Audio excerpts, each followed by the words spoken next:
Selamat malam bagi Bapak Ibu semua. Pada malam hari ini saya akan membacakan satu bagian firman Tuhan untuk kita. Terdapat di dalam Injil Lukas pasal yang ke-19 ayat 1 sampai ayat yang ke-6. Injil Lukas pasal yang ke-19 ayat 1 sampai ayat yang ke-6. Demikian firman Tuhan.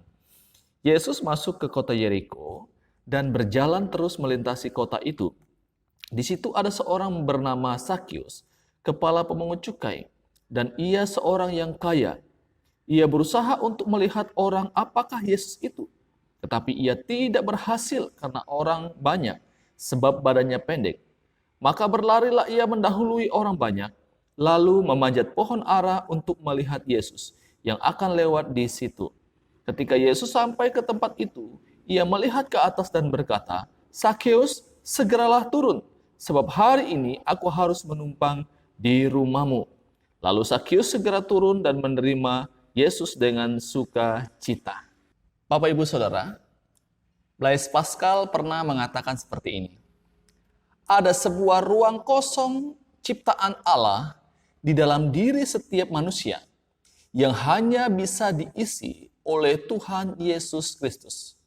Sesungguhnya tidak ada satu hal pun yang mampu mengisi ruang kosong tersebut, baik harta, kekuasaan, maupun jabatan. Bapak Ibu Saudara yang dikasihi oleh Tuhan Yesus Kristus. Hal ini kemudian dipertegas dalam pembacaan kita pada malam hari ini, kisah tentang Sakius. Nah, kalau kita membaca dalam bacaan ini dalam Lukas pasal 19 ayat 1 sampai ayat yang ke-10, ada beberapa catatan Alkitab tentang siapa itu Sakius. Sakius yang pertama dikatakan dia adalah seorang kepala pemungut cukai. Artinya, dia punya jabatan yang cukup bagus. Bukan hanya kepala pemungut cukai, tetapi juga dikatakan di dalam ayat 1, dia juga adalah seorang yang kaya. Wah, ini lengkap sekali. Sudah punya jabatan yang bagus, orang yang kaya lagi. Nah, bukankah hal-hal seperti ini yang banyak orang mencari, Bapak Ibu? Bahkan ada orang yang setiap hari bekerja tanpa mengenal waktu. Bahkan waktu untuk beribadah pun tidak ada lagi. Mengapa? Karena dihabiskan untuk terus bekerja dan bekerja. Karena dengan berpikir dengan semakin banyak uang, semakin banyak harta yang dikumpulkan, akan semakin bahagia. Tetapi ternyata hal-hal seperti itu tidak bisa memberikan kebahagiaan yang sejati.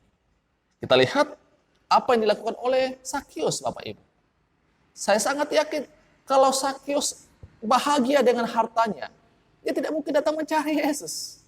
Kalau dia bahagia dengan jabatan yang dia miliki, dia tidak mungkin datang bertemu dengan Yesus. Karena dia sadar bahwa ternyata jabatannya, harta yang dia miliki, jadi orang kaya, tidak bisa memberikan kebahagiaan sejati. Itulah yang menyebabkan dia untuk datang mau bertemu dengan Yesus.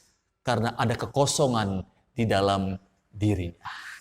Nah, Bapak Ibu Saudara yang dikasihi oleh Tuhan Yesus Kristus, kita lihat satu perbedaan yang terjadi pada diri seorang Sakius ketika dia sudah bertemu dengan Yesus. Yesus sudah mengisi ruang yang kosong itu dalam dirinya. Sehingga responnya di dalam ayat yang ke-8 dikatakan begini. Tetapi Sakius berdiri dan berkata kepada Tuhan, "Tuhan, setengah dari milikku akan kuberikan kepada orang miskin. Dan sekiranya ada sesuatu yang kuperas dari seseorang, akan kukembalikan 4 kali lipat." Cara dia memperlakukan uang itu sudah sangat berbeda. Kalau sebelum dia bertemu dengan Yesus, dia menganggap bahwa uang itu segala-galanya. Jabatan itu sesuatu yang sangat penting dalam hidupnya. Tetapi ketika Yesus sudah masuk dalam dirinya dan mengubah kehidupannya, maka satu respon yang sungguh luar biasa dari seorang Sakius, Bapak Ibu. Dia memandang harta itu bukan sesuatu yang utama lagi dalam dirinya. Tetapi dia memandang harta itu untuk kemudian bisa menjadi berkat bagi orang lain, berbagi kepada orang lain. Bapak Ibu Saudara yang dikasihi oleh Tuhan Yesus Kristus. Kebahagiaan sejati itu hanya ada di dalam Tuhan Yesus Kristus. Jadi Bapak Ibu yang mau mencari kebahagiaan, mungkin selama ini mencari-cari kok dengan uang saya tidak bahagia, dengan sudah cari jabatan, sudah punya jabatan yang bagus saya tidak bahagia, dan sudah pergi berlibur ke sana kemari ke luar negeri, sudah keliling seluruh dunia mencari kebahagiaan. Bapak Ibu mungkin tidak pernah merasa bahagia. Kebahagiaan yang didapatkan itu hanya kebahagiaan semu saja. Ini yang saya sampaikan pada malam hari ini.